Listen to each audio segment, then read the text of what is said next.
Hi guys, so today's video is going to be my January TBR. I'm just going to jump right into it. I'm actually going to start with a couple of nonfiction books that I'm hoping to pick up because, let's be real, you guys don't really care about the nonfiction, so I'm going to get this out of the way first and then jump into the other stuff. So the first one would be Atomic Habits. This is a book that's supposed to be all about maximizing your productivity and implementing habits into your life that are going to help you, as it says, tiny changes, remarkable results, going to help you be able to be more productive. I'm always looking for more ways to be more productive. I would love if I could get some tips and tricks, especially at the start of the new year when everybody, New Year's resolutions, everybody's trying to get their stuff together.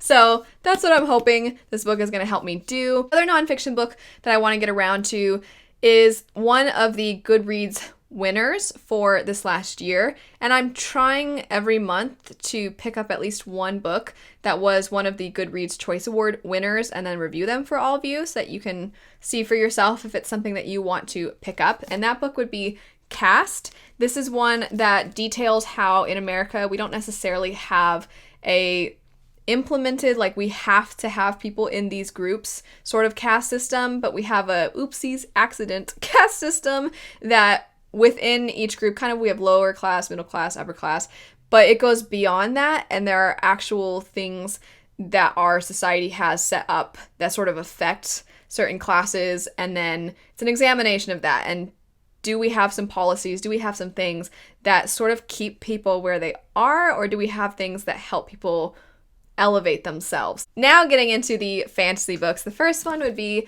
The Ruin of Kings. This is actually the buddy read for January. If you'd like to know more about the buddy reads, and if you want to see all of the buddy reads for every month of this next year, I'll have that video linked. I'm going to be buddy reading this with Jessie from the channel Jessie May. And for this first month, we are going to have a live show on my channel here on a Saturday. So hopefully as many of you as possible can join us. This is a fantasy book that I have seen around quite a bit at bookstores, and it seems to be doing pretty well because it's got quite a few sequels out, but I don't see it making its rounds on BookTube. I don't see a ton of people talking about it here. I think Piera from Piera Ford, I just mentioned Piera in another video recently, but I think Piera read this and really liked it.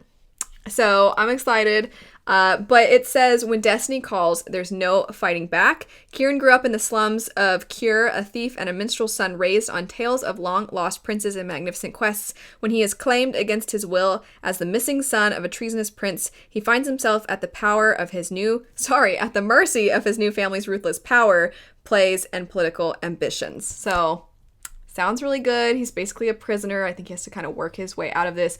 And I love court intrigue, politicking, maneuvering, all that kind of stuff. I'm hoping we get a lot of that. I'm excited to read this alongside a bunch of you. Next up, we have, fingers crossed that I can get to this book because I wanted to get to this book in 2020, and then I had too many other books that I'd committed myself to, so I was like, I gotta wait. So I hope I can get around to it in January, and that would be The Bitter Twins. So many of you know I read and freaked out about the book Ninth Reign by this author, which is the first book in this trilogy. It's a completed trilogy. The first book in this series was such a shock to me because I'd heard no one talk about it. I did see Petrick. If you guys don't follow Petrick, he is such a cinnamon roll of a person, and he has read so much fantasy, like deserves to be the king of adult fantasy because he has read basically everything. And I did see that he had some reviews for these over on Goodreads. So check out his channel. I was so excited when I saw he started a channel. So I'll have him linked. He's wonderful. But he thought pretty highly of these also. Otherwise, I'd heard nobody talk about them. And when I reviewed the first one, so many of you were like, oh, the series just gets better. The third one was amazing. I can't wait for you to read the sequels. So I'm so excited. I did start it and I read, let's see where I got to because I still have the bookmark. I got further than I thought. I got 82 pages into the book and I was really liking the start of this one. The first one is a lot of WTF moments. Like you have no idea what is going on. There's like leftover technology that these weird spirit things that can like turn you inside out hang around, and your chances of surviving if you come to one of those are not very good. And we have a main character who wants to learn more about these things and is kind of trying to do research about them. And then you have another character that she hires as a bodyguard who is of this different race of people who are all a little bit thought of as tool bags because they used to feed, this is going to sound so crazy, they used to feed on the sap of this magical tree, and that tree died, and then they started feeding on human blood, which made them very sick. There's this thing called the Crimson Flux. It's this disease that hit a lot of them. But in order to maintain their immortality, they have to have some of it. They get very weak without it. So the ones that overindulged got very sick and died this slow, horrible death.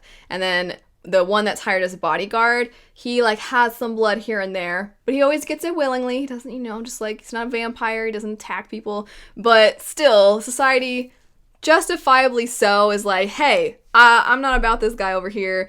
And then we also have a lady who's a witch, and she was imprisoned, and then she ends up joining the other two. And there's so much with this book where you're getting little bits and pieces through the one character's research about the previous wars. And they know there was basically like an alien invasion. I feel like it sounds like a fever dream, like someone tripping on acid when you talk about this book, but they know that there was essentially an alien invasion in the previous wars, and this other race of people that are one character, they're called Eborans, that race of people helped fight off the aliens, but basically all the Eborans are dead now, their magical tree is dead, and they're like, well, if this weird thing we know nothing about from hundreds of years ago, where it's this cycle of war always comes back, these people always come back, what are we going to do if they come back? And so we have this character who's like, I can just feel it. I can just feel that we need to know what to do. And so you're trying to find out stuff alongside them. It was so cool. I know it probably sounds ridiculous, but it's so cool. The characters are a lot of fun. Even though it sounds really crazy, I don't think it's difficult to get into because the characters are learning and then you're learning alongside them. I loved it so much. So the second one, because so much of the first one was discovery, the second one, you know what's up, and things have gone down, and it picked up right when I started. I was like, oh my gosh, things are already happening, and it was really exciting.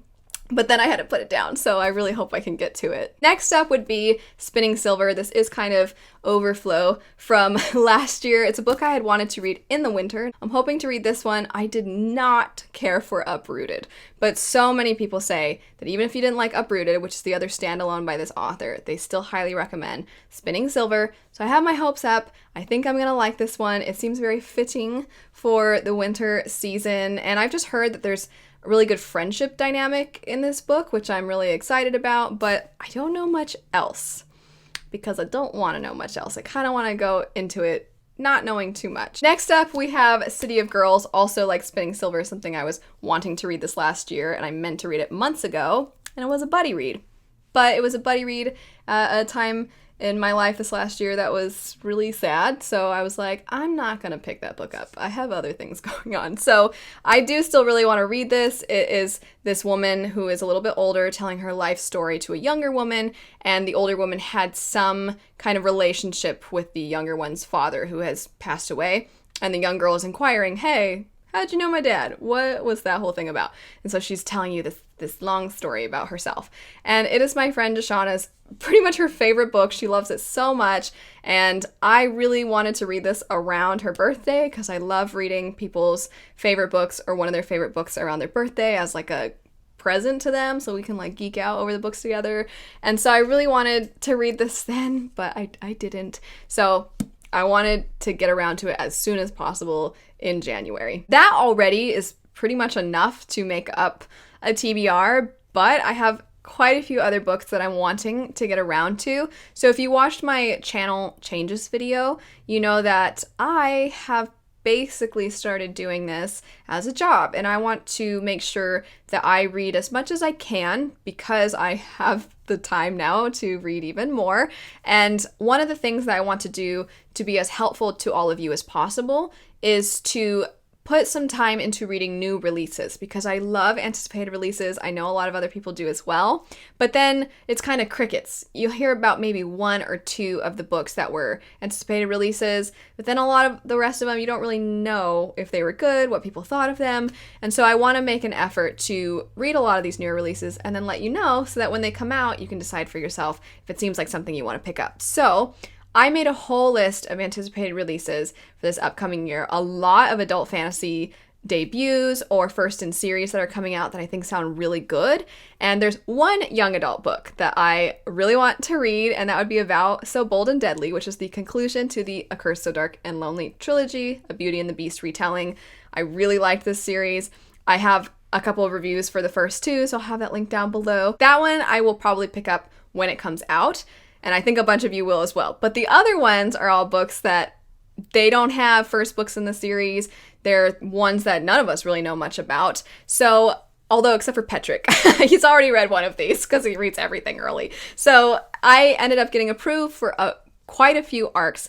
I'm not going to go super in depth with these. I do have that anticipated releases video where I do go more in depth about them, but I want to let you know, in case you had these on your radar, that I am hoping to get around to these as well. Those books would be Hall of Smoke, Mask of Mirrors, Black Coast, The Counselor, and On Fragile Waves. That's quite a few additional adult fantasy books to be adding to the list, but I've already got them downloaded. They're digital arcs. I've got them on my iPad, ready to go. So I'm really excited to jump into those. If there's one in particular that you all are like, please read that one, it sounds so good, I want to know what people think of it. If there's one that sounds really good to you, leave a comment in the comment section and I can search which one comes up the most often, so that way I can try to prioritize the ones that you all really want me to read. I'm hoping to get around to all of them, but just in case I have to drop a couple, I want to make sure I read the ones that you all are excited about the most. That's it for my January TBR. I'll have all relevant purchase links, and if I have reviews or anything like that, the buddy read video, I'll have all of that stuff detailed in the description bar, so definitely make sure to check that out. I hope you have a fantastic rest of your day, and I'll see you all later. Bye.